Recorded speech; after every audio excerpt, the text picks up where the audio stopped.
거야. 얼마를 투자하면 뭐 500%를 주겠다. 말이 안 되잖아. 근데 처음에 뭐 한 100만 원 투자해보면 500만 원 주는 거야.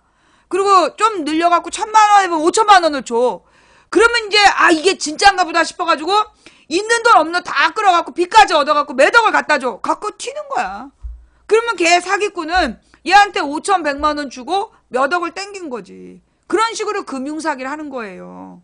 예. 그러니까 말이 안 되는 그런 그 투자 수익 그거 전부 다 사기야. 그런 걸 믿으면 등신이야. 등신덩다리. 예. 그러니까 절대로 그렇게 노력하지 않는 돈을 얻으려고 하면 안 된다. 그리고 언제나 하나님의 소리에 귀 기울이세요. 물론 부작용도 있어. 내가 오늘 아침에 성경을 읽다가 어찌나 어이가 없는지. 여러분 요즘에 내가 말 조심하는 거 알지?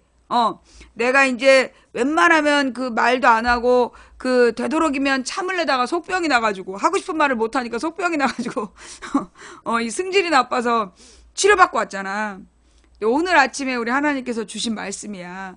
사도행전 18장 9절에서 11절 말씀인데 그 중에 어느 날 밤 환상 중에 주님께서 바울에게 말씀하셨습니다. 두려워하지 마라. 조용히 있지 말고 계속해서 말하여라. 내가 너와 함께 있다. 내 백성이 이 도시에 많다. 그러므로 아무도 너를 공격하거나 해치지 못할 것이다.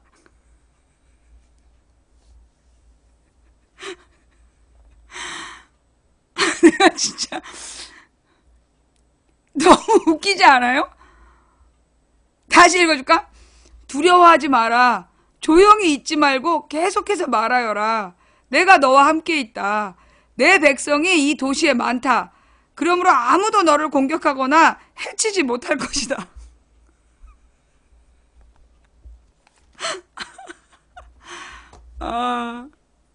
정말 웃기죠? 근데 내가 웃기는 건 성경을 내가 여러 번 읽었는데 이 구절을 나는 오늘 처음 들은 것 같아. 이 성경이 읽을 때마다요. 꼭 다른 부분, 꼭 다른 책 같아. 곡성이란 영화에 이 장면이 나와요? 이 글이? 나는 몰랐어. 예. 나 곡성이란 영화를 안 봐가지고, 내가 무슨 선동부인이야. 네가 감동한 거지, 새끼야. 네가 귀가 얇아가지고 그냥 내 말에 혹한 거지. 내가 언제 선동을 했어, 새끼야. 내 말을 듣고 뭔가 막 하고 싶은 마음이 불끈불끈 솟아? 그것만 네가 감동한 거야. 뻑하면 선동이래, 새끼들. 막 네 마음에도 감동이 되지? 막 이 성경 말씀을 딱 보다 보니까 이게 야, 이 진짠갑다 싶고 망치 얘가 아무래도 하나님하고 얘기를 하나 보다 싶지? 나도 그래. 나도 당황스러워. 예. 내가 얼마나 웃기냐면 내가 그 얘기 했잖아요. 내가 저기 뭐야 2012년에 1월 15일에 그 한명숙을 전당대회에서 쟤네들 뽑아냈잖아. 한명숙, 문성근, 박영선, 박지원을 낙검수에서 불러다가 걔네들 4명만 딱 인터뷰를 해가지고 걔네들 4명을 1, 2, 3, 4등을 만들어. 내가 그렇게 하면 총선도 지고 대선도 질 거라 그랬는데 기어이 그렇게 하더라고. 그리고 내가 이제 방송을 접고 1월 15일에 방송을 접고서는 유랑을 떠났잖아. 유랑을 떠났는데 기어이 막 우리 인재근 의원한테도 막 사람들이 전화해서 항의를 했다는 거야. 아니 상중인 사람한테 망치가 방송을 안 한다고. 전국에서 인재근 의원한테 전화를 해가지고 망치 방송을 시키라고 그랬대. 그리고 어느 날 인재근 의원님 전화를 했어. 내가 상중이다 망치야. 내가 전국에서 너 방송하라고 내가 이렇게 시달려야 쓰겠니? 그 다음에 이제 그 명진 스님이 전화해갖고 쥐잡다 말고 어디 갔냐고. 이래갖고 내가 이제 돌아왔어. 돌아왔는데 암만 생각해도 너무 억울한 거야. 이게 내가 이제 방송을 켜놓긴 해놓고서는 별로 이제 열성을 다해서 방송을 안 했어. 그리고 이제 시위를 했지. 그게 이제 하나님이 너 왜 그러냐? 그러는 거야. 그래서 아니 내가 방송을 하면 뭐하냐. 내가 방송하느라고 나는 목소리도 다 잃어버렸는데 내 말 저렇게 귀등으로도 안 듣는 인간들을 위해서 내가 왜 방송을 해야 되냐. 그래서 막 따졌어. 그때 그 하나님께서 딱 송강호 버전으로 네 말 듣고 내 말 들었으면 2000년 전에 예수가 십자가에 못 박혔겠냐? 이러시는 거야. 그 말을 딱 듣는데 아, 씨발, 맞아. 그런 생각이 들더라고. 그래. 이 인간이 일찍이 하나님의 말을 듣고 그대로 행했으면 왜 예수가 죽었겠어? 그리고 내가 이제 툴툴 털고 이러면서 방송을 했다? 그 다음에 이제 2013년에 내가 이제 그 대법원에서 형이 확정되잖아. 사실적시죄로 징역 6개월형이 확정이 돼, 대법원에서. 근데 너무 억울해가지고 내가 이제 방송을 접고 또 이제 항의라고 누워있었어. 그때 또 하나님이 너 왜 그러냐 이러시는 거야. 그래서 내가 왜 전과자가 돼야 되냐고 이제 막 따진 거야. 하나님한테 내 이제까지 내가 교통법규도 내가 딱지를 떼본 적이 없는데 내가 왜 전과자가 돼야 되냐고. 내가 법이란 법은 다 지킨 사람이라고 막 들이댔어. 그때면 하나님이 그러시는 거야. 야, 너 예수랑 12제자가 몽땅 사형수인 건 아냐? 정말요? 그러면서 이러고 추석추석 찾아봤어. 진짜야. 예수의 12제자가 전부 다 사형수였고 사형을 당해. 요한만 사형 선고를 받고 사형을 2번인가 당하는데 2번 다 살아나. 그래갖고 죽이질 못해갖고 무슨 반모섬인가에 감금을 해놓고 거기서 쓴 게 요한계시록이더만. 그래갖고 내가 그때 또 툴툴 털고 일어났잖아. 에이씨. 사형수는 아니잖아. 이래가지고. 그래서 이제 내가 지금까지 이렇게 살고 있는데, 예. 이 모든 과정을 내가 이제 겪어보니까 하나님은 분명히 계시고, 필요할 때마다 꼭 필요한 말씀을 주시고, 내가 요즘에 하도 이제 우리 신랑이 지난번에 나 감옥 갔을 때 너무 놀래가지고, 말 조심하라고, 혹시 또 쓸데없이 미친놈들한테, 괜히 책 잡혀가지고, 자기가 또 만약에 지금 이 4월 달에 선거 끝나고 나면 선거법 위반으로 감옥 가면 또 겨울에 가는데 자기가 또 감옥으로 그때 나 감옥 가 있을 때 우리 신랑이 매일매일 면회를 왔어요. 월요일부터 토요일까지 매일 면회를 오는데 어느 날은 그 전철역에서 택시를 타고 들어오는데 눈이 너무 많이 와갖고 길이 다 얼어버린 거야. 그래서 택시가 그 구치소까지 안 온 거예요. 그래서 걸어왔다는 거야. 아침 10시인가 10시 반인가 면회가 있다고 그랬는데 갔는데 면회 시간이 2시로 변경이 됐다는 거야. 그리고 왜 그러지? 그러고 돌아왔어. 돌아왔고 나중에 신문 보고 한참 놀다가 나갔더니 그때 신랑이 나한테 말을 안 했는데 땅이 다 얼어갖고 택시가 못 오니까 걸어왔던 거야. 그 추운데. 그게 이제 그때는 몰랐지. 근데 그렇게 그 고생을 하더니만 이제 감옥 가면 안 된다고. 다른 거 없어. 그 눈길에 걸어서 몇 시간 가봤냐. 그래서 이제 감옥 가는 거를 이제 반대하면서 말 조심하라고. 그리고 내가 이제 이번에 그 방송을 안 하고 대충 넘어갈라 그랬더니만 하나님께서 오늘 진짜 두려워하지 마라. 조용히 있지 말고 계속해서 말하여라. 조용히 있지 말고 계속해서 말하여라. 내가 너와 함께 있다. 내 백성이 이 도시에 많다. 그러므로 아무도 너를 공격하거나 해치지 못할 것이다.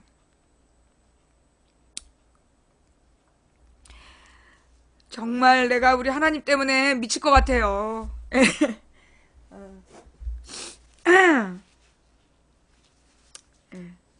자, 이렇게 해서 이제 인트로, 기독교 방송이었어요. 여기까지가. 그 다음에 질문 있습니다. 코너로 들어가겠습니다. 자, 질문 있습니다. 잠깐만요.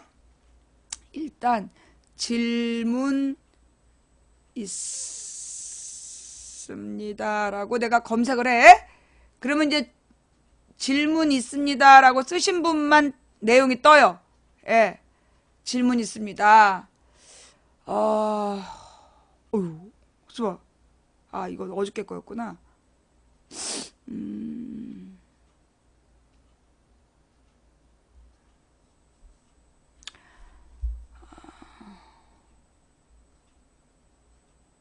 요거는.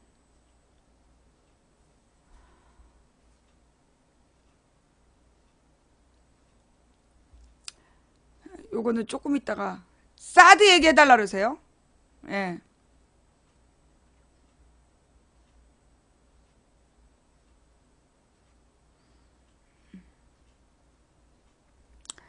요건 해드릴까? 고민과 질문이 있습니다. 저는 43세 새아이 아빠입니다. 지난주 주일에 목사님의 설교를 듣다가 허걱했습니다. 사람에게는 각자 자기가 잘할 수 있는 일이 있는데 직접 일을 잘하는 사람, 그런 사람을 곁에 둬서 리더가 되는 사람 등등 이런 설교 끝에 박근혜는 옆에 사람을 잘못 둬서 이렇게 됐다네요. 원래는 청렴결백한데 사람을 잘못 둬서 뭐 이런 개젖받는 소리를 목사가 교회에 젊은 사람보다는 노인분들이 많은 이유를 알게 되었네요. 이건 노인분들 선동하는 것도 아니고 원참 이런 교회에 다녀야 할까요? 고민이네요 하셨어요. 예.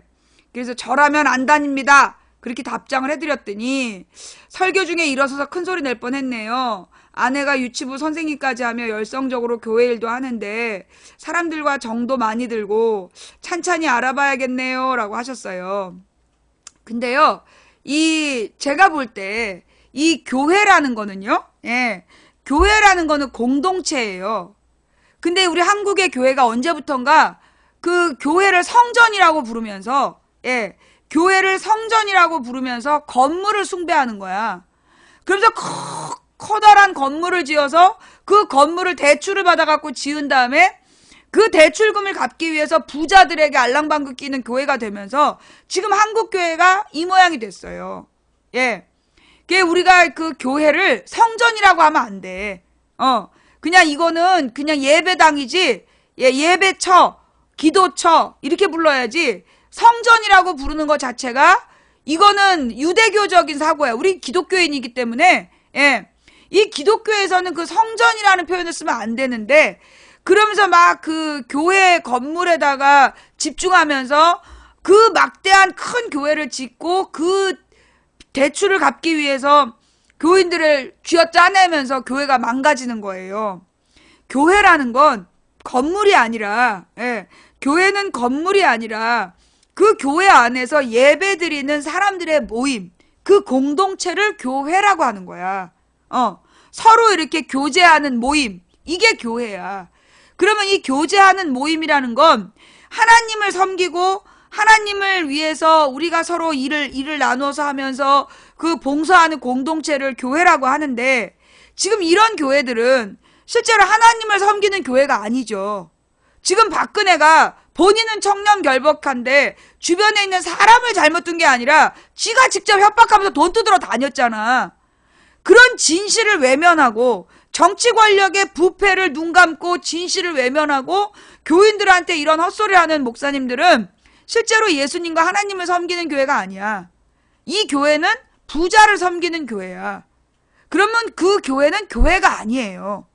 더 이상 그 교회에 다닐 필요가 없어. 그런 교회에서 봉사하는 것도 그런 잘못된 우상을, 돈이라는 우상을 섬기는 일에 봉사하는 거예요. 요즘에 이제 교인들이 교회를 갑자기 그만두지 못하는 이유가 뭐냐면, 교회가 막 봉사를 하라고 그래. 제가 이 일 저 일을 맡겨둔단 말이야. 교회 다니는 사람들 착해. 착하니까 자기가 맡은 바 소명이 있으면 그 일 때문에 못 떠나는 거야. 그걸 노리고 막 봉사를 하라고 그러는 건데, 문제는 뭐냐? 교회에 하나님을 섬기지 않는 교회인데 거기에서 봉사를 한다는 건 우상을 숭배하는 거고 사탄에게 봉사하는 거예요. 그죠? 그래서 나는 본인이 봉사를 하고 있기 때문에 그 교회를 못 떠나겠다. 그런 식으로 그 교회에서 내년에 또 봉사하고 후년에 또 봉사하면서 결국 돈신 숭배에 악용되는 거야. 그런 교회는 나와야 돼요. 그런 교회 참고 다니면 안 돼. 그래서 교인들이 파바박 줄고 11조가 막 줄고, 그래서 이 교회들이 반성해야 되는 거야. 예. 예. 그 다음에 다음 이야기, 무교입니다. 하지만 성경을 읽고 있습니다. 그래서 창세기부터 읽었습니다. 재미가 없습니다. 성경 독해 가이드 제시해 주시면 감사하겠습니다. 이게 사실 성경이 혼자 읽으면 참 재미가 없어요. 그죠? 예. 그래서 이제 웬만하면 그 성경을 읽기 위해서 교회를 가면 좋은데 믿을 만한 교회가 없는 게 문제야. 그래서 일단 이제 성경을 읽을 때요, 어떻게 읽는 게 좋냐 하면, 일단 성경에는 구약하고 신약이 있어요.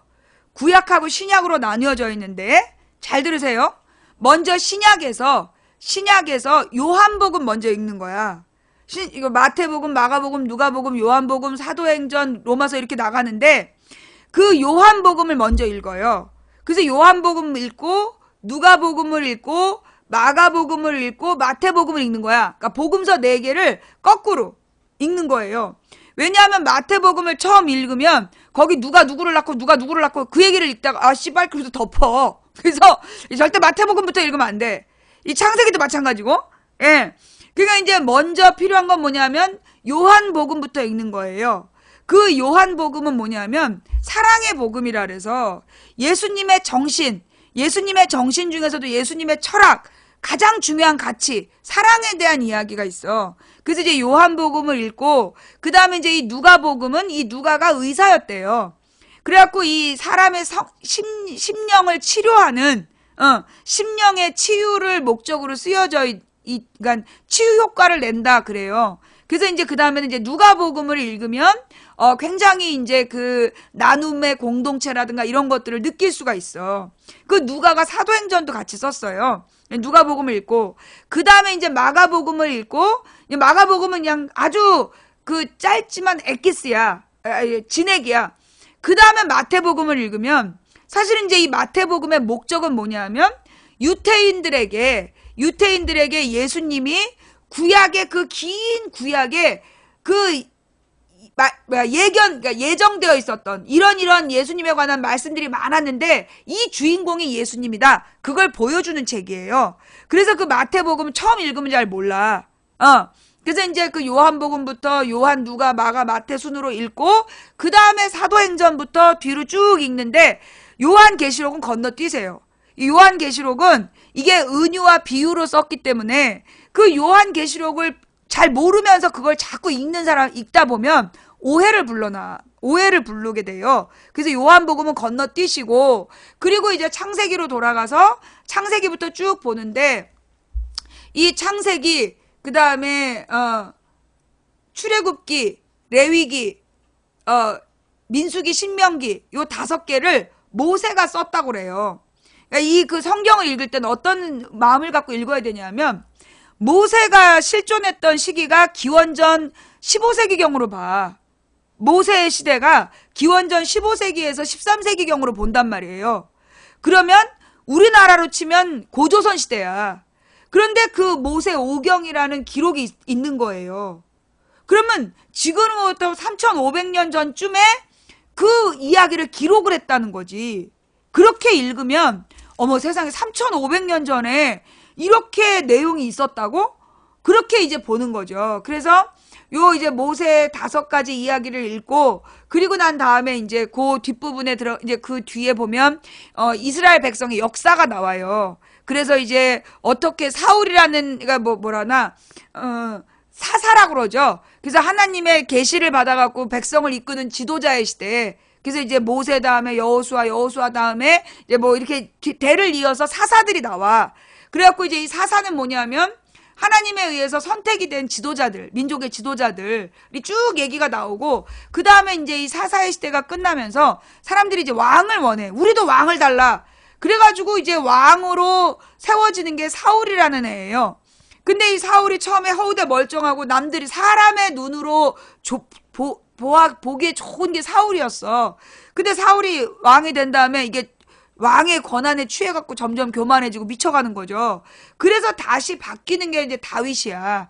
근데 이 다윗이 다윗 그러면 유대교에서 짱이야. 근데 그럼 다윗이 처음부터 끝까지 도덕적이고 완벽한 인간이냐? 안 그래. 다윗이 아주 못돼 먹었어요. 가만 보면 막 율법도 어겨. 배고프다고 막 그 성전에 들어가가지고 그냥 뭐 밀전병 같은 거 부하들이랑 딱 나눠 먹어버리고 그리고 그냥 그 적국에 가서 뿌락지짓도 하고 그리고 또 부하의 아내를 탐해가지고서는 분가분가 한 다음에 임신을 했는데 그것도 부하의 자식으로 그렇게 딱 사기치려다가 부하가 그 아내랑 잠을 안 자니까 그 부하를 지시를 내려갖고 적진으로 보내서 죽여버려라 해서 살인까지 하고 그리고 나중에 오만 진짜 추저분한 짓을 다 해. 나중에 자식한테 또 쫓겨다니고 그래갖고 이 또 죽을 때까지 이 바울이 좀 껄쩍지근한 짓을 하다가 죽어요. 죽기 전에 또 괜히 또 잘난 척하면서 사람들 숫자 셌다가 그걸로 벌 받아가지고 그 또 전염병으로 어마어마하게 또 백성들 죽이고 그러는 짓을 해. 그런데도 이 다윗을 짝으로 친단 말이야. 그리고 이제 다윗 밑에 솔로몬이가 이제 왕이 되는데 이 솔로몬 엄마가 그러니까 왜 저 부하의 아내를 분가분가 했던 그 여자가 낳은 게 솔로몬이야. 맨 처음에 분가분가해서 임신한 애기는 죽고, 그 다음에 이제 두 번째로 낳은 게 솔로몬인지, 뭐 몇 번째로 낳은 게 솔로몬인지 모르겠는데, 다윗과 바세바 사이에서 나온 게 이제 솔로몬이에요. 근데 이 솔로몬이 누구냐? 우상숭배의 제왕이었어. 우상을 얼마나 숭배한지 몰라. 그래가지고 이제 그 이스라엘이 그 북쪽에는 우상숭배가 만연하게 되고 남쪽은 이제 남쪽의 유다만 뭐 우상을 반대하는, 그래서 나라가 양분되는 주범, 그게 솔로몬이야. 그래서 막 솔로몬을 굉장히 지혜의 왕이라고 추켜 세우는데 사실은 이 솔로몬도 좀 문제가 있었어요. 예. 근데 이제 복을 많이 받았던 거지. 그리고 이제 이 다윗과 솔로몬 밑으로 이제 오만 주저분한 왕들이 나와가지고 별의별 짓을 다 해. 그러다가 이제 중간중간에 이제 몇 명의 믿음이 좋은 왕들이 나와서 유지하고 연장하고 그러다가 결국은 다 이제 이스라엘이 그 강대국에게 흡수돼가지고, 강대국에게 다 흡수돼가지고 그 포로로 끌려가고, 그 포로로 끌려갔다가 또 돌아와서 성전을 짓고 있다가 예수가 태어나고, 예수가 태어나기 전에 그렇게 회개해라 해도 들을 척도 안 하고 인간들이 예수님이 왔는데 심지어는 때려가지고 목매달아 죽여버리고, 그런 얘기가 이제 일단 구약은 그 예수님이 올 거라는 얘기가 쫙 나와요. 예. 그 막판으로 가면 그 인간이 얼마나 그 뭐라 그러나 잔혹해지는가가 나와. 아주 그냥 이게 무너진 유대 사회가 나오는데, 그 실제로 그 시기가 언제냐면 기원전 5세기부터 그 서력 기원 요때까지, 예수님 태어나는 시점까지. 근데 그 500년이요 중국에서도 굉장히 힘든 시기예요. 기원전 5세기 6세기가 예수에도 저기 누구니 부처가 태어나고 고타마 시타르타가 태어나고 그 다음에 노자 공자가 태어난 시점이 기원전 5, 6세기야. 그 시대가 언제냐면 전 세계에서 이제 기원전 한 15세기, 20세기경부터 철기 문화가 나타나서 그 철기 문명이 각 지역의 나라를 다 만들고 그 나라들이 정복전쟁을 막 벌려서 나라 꼴들을 갖춘 시기가 그 기원전 5, 6세기가 되는 거죠. 그럼 이제 그 5, 6세기가 되면서 그 왕들이 욕심을 가지고 막 정복전쟁을 하는 거야. 그러면서 전쟁이 끊이질 않고, 그러니까 사람들의 삶이 피폐해지고, 그 피폐해진 사람들이 인간은 왜 이렇게 삶이 곤고한가 고민하면서 철학이 나오는 거야. 그 시기에 불가의 철학이 나오고, 노자의 철학, 공자의 철학이 나오고, 그리고 이제 이 구약에서는 아주 예언들이 나오면서 이 인류가 지금 망할 수밖에 없는 길로 가고 있다. 그런데 인류를 구원할 구원자가 올 것이다라는 희망을 품는 내용이 이제 성경 구약에 나오는 거예요. 예. 예. 그게 이제 성경에 대한 기본 지식이야. 그래서 이제 성경을 읽을 때는, 가령 이제 아브라함 얘기를 읽어보면 황당해. 100살이 넘은 할아버지한테 아들을 준다고 싹 꼬셔가지고 막 하나님을 따라서 줄줄 길을 나섰는데 80세가 된 노인한테 너 나 따라오면 아들 줄게 이래가지고 그 할아버지가 길을 떠났는데 아들을 안 줘. 100살이 될 때까지. 그냥 100살에 낳은 아들을 조금 키웠는데 얘를 갖다 잡으라는 거야. 잡아갖고 불태워서 제물로 바치라 그러니까 또 이것도 애를 또 가서 또 제물로 바치려고 그러고, 이상한 얘기가 많이 나와요. 성경에 보면 이 아내를 또 이제 아브라함 밑에 이삭이 있고 이삭 밑에 야곱이 나오는데, 이 야곱은 형을 딱 속여가지고 아버지한테 딱 털복숭이 팔을 가지고 가서 자기가 큰 형인 척 해가지고 장자의 축복을 받은 다음에 냅다 뛰어갖고 외삼촌네 집에 도망가가지고 거기서 여자 넷을 만나가지고 자식을 12명을 낳고, 이상한 집안이야 거기가. 이 성경을 읽다 보면 이게 지금의 상각으로 보면 이상한 책이에요. 그런데 이제 그 속에 숨어있는 의미들을 자꾸 읽고 그 성경 말씀을 듣다 보면 깨달음이 오는 거죠. 예. 그래서 이 성경에 보면 나오는 인물들이 완전한 인간들이 아니야. 내가 성경을 통해 깨달은 바는 뭐냐 하면 완전한 인간은 없다예요. 성경의 구약이나 신약을 통틀어서 완전한 인간은 없어. 이 한국의 교회들이 초대교회로 가야 된다, 초대교회로 가야 된다 그런 얘기를 많이 하는데 실제로 초대교회의 모습에 보면 어떤 놈이 자기 전 재산이라고 뻥을 치고 재산을 팔아가지고 절반은 숨겨놓고 절반만 교회에다 갖다 주고 전 재산을 바친 척 막 잘난 척 하다가 그거 베드로한테 딱 걸려가지고 죽어요. 그리고 그 부인도 같이 죽는단 말이야. 뭐 그런 짓도 벌어지고 그리고 이제 이 초대교회에서 막 그 베드로하고 베드로가 대빵 먹고 있는데 바울이 나타나. 바울을 못 믿겠다 막 있는데 바나바란 사람이 바울을 이제 밀어주자 이래가지고 이제 바울이랑 바나바가 이 베드로를 그 딱 정리하고 얘네들이 대빵이 됐는데 나중에 또 바나바랑 바울이랑 또 싸우고 막 그래. 그리고 막 삐지고 막 이런 얘기들도 나오고 그래서 이 성경에 보면 성경에 나오는 그리고 이 뭐 에베소서니 뭐니 이런 그 편지들 그 갈라디아서 에베소서 디모데전후서 뭐 이런 편지들이 그게 이제 사실은 전부 다 깨어지고 문제가 많았던 초대 교회들에게 사도들이 보내는 편지야. 그래서 중요한 건 뭐냐? 인간은 구약에 나오는 인간이나 신약에 나오는 인간이나 모든 인간이 교만무도한 주제에 욕심은 많고 그러면서 또 겁은 또 존나 많고 그래서 참 이 인간이란 찌질한 존재구나. 인간은 너무 찌질한 존재야. 근데 그 인간이 본성적 찌질함 속에 그냥 갇혀 있을 수 있는데 그 본성적으로 찌질한 인간에게 이 하나님께서 손을 뻗쳐서 얘기해 주시고 깨달음을 주셔서 좀 더 멋진 인간으로 만들어 주신 이야기들 그게 성경이에요. 예. 그래서 그 인간은 막 의지할 존재가 아니라 사랑의 대상이야. 우리가 막 그 가령 동물을 키우면서 강아지나 고양이를 키우면서 막 걔네들한테 의지하지 않잖아. 걔네들에게는 사랑만 필요해. 그쵸? 그런 것처럼 우리가 성경을 통해서 깨달은 바는 인간이란 참 찌질합니다. 근데 이거요, 여러분 한번 생각해 보세요. 그 인간의 찌질함은 불치병이다. 이게 나는 참 위로가 된 말씀이야. 왜 위로가 됐냐 하면 사람들이 대부분 어떤 말 때문에 무너지는지 아세요? 사람이 어떻게 그럴 수 있어? 여러분이 한번 인생을 돌아보면 인생의 가장 큰 고민은 어디서 오느냐? 어떻게 엄마가 그럴 수 있어? 어떻게 아빠가 그럴 수 있어? 어떻게 나를 사랑한다면서 그럴 수 있어? 동료들한테 사람이 어떻게 그래? 어떻게 인간이 그럴까? 거기에서 절망해가지고요. 인간에 대한 절망감 때문에 무너져 내려서 영혼이 피폐해지는 거야. 그런 경험이 있다 손? 예.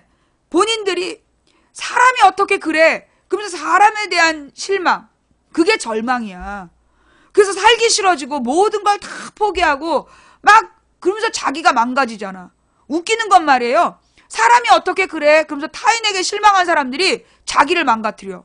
그죠? 우리 인간이 그런 존재야. 근데 이게 시간을 다 지난 다음에 내가 딱 깨달은 바는 인간의 찌질함은 불치병이다. 그걸 내가 깨달았어. 한마디로 이 찌질함은 불치야. 치료되질 않아. 내 말을 그렇게 들었는데 왜 그래? 11년 동안 방송 듣고 왜 지랄이야? 이렇게 생각하면 안 된다는 거야. 고작 11년 방송 들었다 그래서 사람이 변하지 않아. 예. 그렇게 마음을 먹으면 인간에 대한 기대가 사라지는 거야. 헛된 기대. 그리고 끊임없이 콩나물에 물을 주듯이 계속해서 이야기해야 된다. 근데 또 하나의 깨달음은 뭐냐? 나의 찌질함도 불치병이다. 다른 말로 내가 찌질함 때문에 나의 찌질함이 어느 순간 딱 깨달아질 때 죽고 싶잖아. 내가 왜 그랬을까 막 이불을 걷어차면서 막 죽어버리고 싶잖아. 근데 나도 인간이고 모든 인간은 찌질하다 라고 생각하면 참 위로가 돼요. 내가 특별히 찌질한 게 아니라 모든 인간은 찌질하다. 그게 어느 순간 위로가 되는 거야. 그래서 그 인간의 찌질함은 불치병이다. 나도 찌질하다.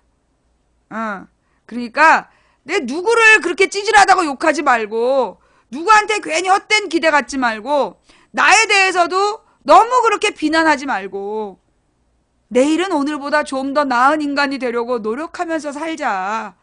그게 우리의 삶을 바꾼다. 뭐 이런 깨달음이죠. 좌우지간 질문 있습니다. 그래서 얘기가 또 딴 데로 갔어. 그래서 성경을 그렇게 읽으시는 게 좋겠습니다. 예. 도움이 되셨는지 모르겠어요. 네. 안녕하세요. 오늘 아침에 뜬 기사의 소기상에서 망치부인께 여쭤봅니다. 내용은 노무현 정권 때 세무그룹 비탄감에 공적 자금으로 구제를 해줘서 부실기업이 살아남아 세월호 사건의 원인 제공이 되었다는 것입니다. 제 질문의 문제점의 원인을 노무현 대통령 탓으로 돌리는 이유가 무엇인지 궁금합니다. 주변 어르신들이 근거도 없이 FTA도 북한과의 문제도 다 원인은 노무현 때문이다. 이 말이 왜 계속 나오는 건지, 이럴 때 저는 어떻게 말해야 되는지 맥락을 짚어주시기 바랍니다. 이게 노무현을 얘기하는 게 아니라 문재인 욕하는 거잖아. 문재인 아니죠. 대선 관련 질문이기 때문에 답변할 수가 없어요. 예. 자, 질문 있습니다. 지금 우리나라가 제왕적 대통령제라고 매번 대통령 문제가 생긴다고 하는데 어떤 요소들이 대통령을 제왕으로 만든다는 것인가요? 제 소견으로는 적폐의 근원은 너무 광범위한 대통령의 인사권이 문제인 것 같은데 어떤 대통령 후보도 이에 대해서 문제 제기를 안 하고 있습니다. 지금의 인사권을 당근으로 사용해야 한다는데 암묵적 합의를 한 것일까요? 라고 얘기하셨는데 이 광범위한 대통령의 인사권은 뭘 얘기하시는 건지, 예, 제왕적 대통령제라는 말은 어디에서 나왔느냐 하면, 예, 제왕적 대통령제라는 말은 어디서 나왔느냐 하면 현재 우리나라의 대통령 제도가 옛날에 박정희 시대 때 대통령의 권한, 국가 원수로서의 기능, 그 다음 행정부 수반으로서의 기능, 국군 통수권, 뭐 이런 것들 지금 다 갖고 있잖아요? 그리고 이제 이 정부 내각을 구성할 권한, 그리고 헌법재판소의 재판관을 임명할 권한, 뭐 이런 권한들을 대통령이 다 갖고 있는 거야. 근데 이제 이 대통령의 권한이 너무나 막강하다. 근데 이 막강한 권한은 어디에서 오느냐? 이게 박정희 시대 때 만들어진 대통령 제도에서 온 거다. 그래서 대통령의 권한 중에 특히 행정부 내각을 지 멋대로 구성을 해가지고 이번에 박근혜처럼 다 헤쳐먹은 거 아니야. 이제 그러지 못하도록 지금 그 대통령은 그 상징적 존재로서 외교를 담당하거나 아니면 국방 문제, 외교와 국방만 담당하고 나머지 그 행정부 수반의 역할은 총리를 뽑아서 총리에게 그 임명권을 다 나눠줘야 된다. 그런 얘기가 있는 거예요. 예. 그게 이제 책임 총리 제도라는 거야. 근데 이제 그걸 의원 내각제라는 건 뭐냐면 그 책임 총리 제도라는 건 대통령이 국회에 추천을 받아 총리를 인준해가지고 그 총리에게 행정부 구성권을 준다는 거고, 의원 내각제는 뭐냐면 대통령이 아예 총리를 뽑는데 관여하지 않고 국회에서 다수당이 총리를 행정부로 파견하는, 그게 의원 내각제야. 예, 의원 내각제. 그래서 그 의원 내각제라는 건 행정부의 기능을 이 대통령과 그 총리가 나눠 갖는다, 요런 개념인 거죠. 예. 그래서 국회의원들은 의원 내각제를 해야 된다라고 얘기하고, 그 강력한 대통령 제도에서는 의원 내각제로 하면 안 되고 4년 중임제로 가서 대통령을 2번 할 수 있어야 된다라고 얘기하는 그런 문제점이 있는 거죠. 정리하면, 그러니까 이제 그 대통령 후보들은 대부분 4년 중임제로 개헌해야 된다. 한마디로 그 좋은 대통령을 2번 하고 싶다, 이런 얘기고, 국회의원들은 이 행정부의 총리를 국회의원들이 뽑아야, 그래야 이 예산을 예결산을 심사하고 그 다음에 행정부가 집행해야 될 법을 만드는 국회하고 행정부가 한 몸을 이루어야 된다. 그런 주장을 하는 게 그 의원 내각제를 주장하는 국회의원들의 주장인 거고, 예.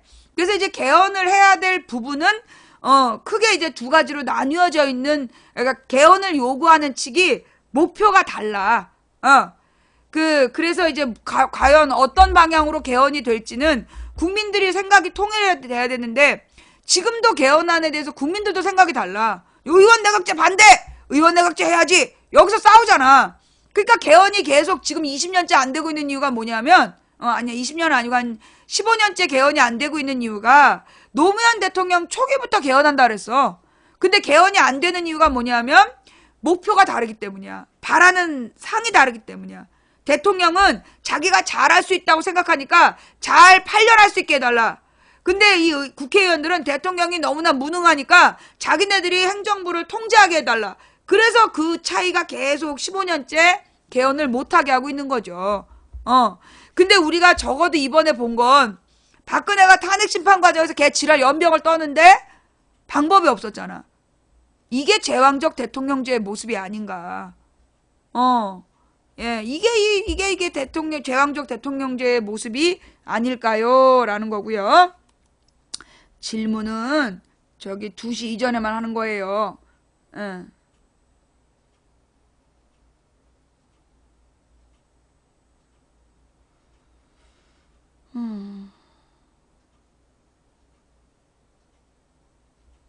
예.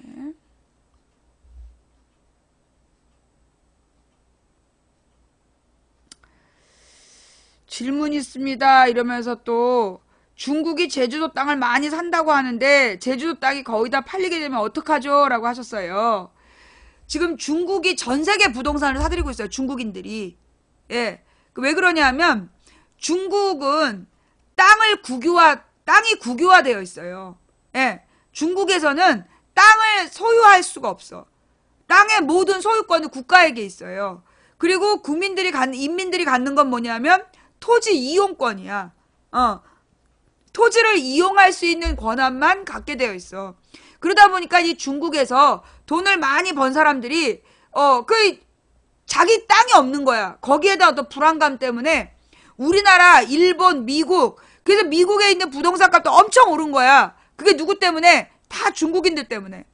이 중국이 전 세계에서 다 땅을 사들이고 있는 거예요. 중국의 부자들이. 예. 그래가지고 지금 우리나라 제주도도 엄청 많이 팔린 거죠. 예. 근데 이제 사실 제주도에 땅 팔린 게 중국인 책임이냐? 그건 중국인 책임이 아니야. 제주도에서 건물을 어떻게 중국인이 샀냐 하면, 가령 뭐 3억짜리 건물, 뭐 10억짜리 건물이다. 근데 중국인들이 20억 주겠다. 그럼 판 거야. 이게 한국 사람한테 10억을 받고 팔 수 있는 건물인데, 중국 사람들이 20억 주겠다 그러면 그냥 팔아버렸다니까. 그러니까 결국은 그게 그 중국인들이 땅을 많이 사서 중국 사람이 잘못하는 게 아니라 돈을 많이 준다 그러면 땅을 팔아버리는 한국 사람들이 문제인 거지. 그걸 중국 사람들의 문제라고 몰고 가면 안 되는 거죠. 예. 방제가 무슨 뜻인지 답변 좀. 뉴스 안 봐? 그리고 방송을 저기 다 듣고 앉아 있어야지. 중간에 누구 멋대로 질문질이야. 방송에 관계된 내용, 지금 듣고 있는 내용에 집중도 안 하면서 꼭 이런 애들이 영어 시간에 수학하고 수학 시간에 영어 하는 애들이죠. 2인 1조야? 꺼져. 자, 그 다음에 이제 조금 긴 질문으로 들어가서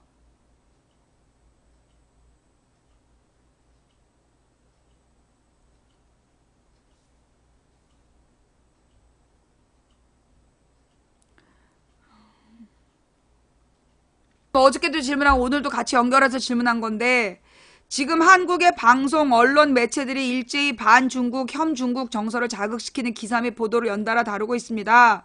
그리고는 중국 대신 동남아로 시장 활로를 대체하자 이러고 있는데, 이와 관련해서 방송 주제로 짚어주셨으면 감사드립니다. 라고 하셨는데요.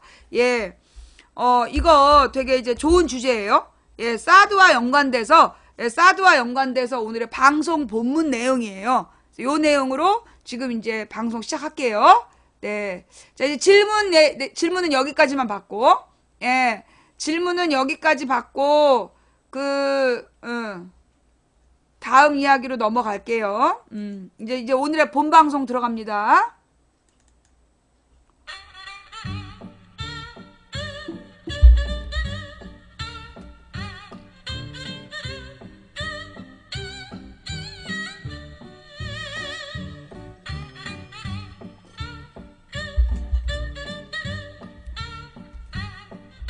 인트로가 뭘 짧아. 지금 1시간 반을 했구만.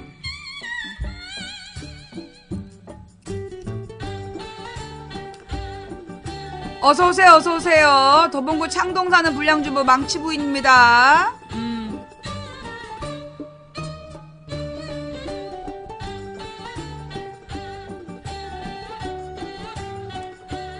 인트로를 더 길게 하고 싶었는데 하나님께서 시사 내용을 계속하라고 그래서 나 진짜 황당했다니까. 오늘 아침 성경책을 읽는데 내 어이가 없어가지고